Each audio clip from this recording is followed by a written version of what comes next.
যুক্তরাজ্যের বাংলাদেশি অধ্যুষিত এলাকা ওল্ডহ্যামের বেরেসফিল্ড পার্কে প্রথমবারের মতো প্রতিষ্ঠিত হলো আউটসাইড জিম ফ্যাসিলিটি।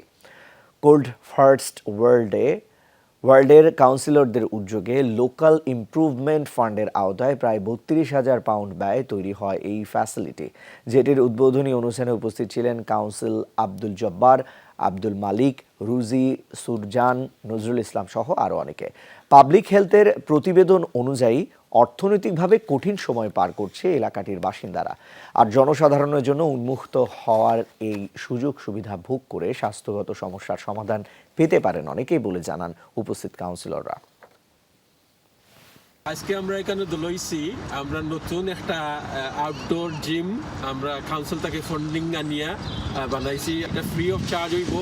আমরা অনুরোধ থাকবো যে লোকাল মানুষ আছেন তারা সব আইতা এটা ইউজ করতা।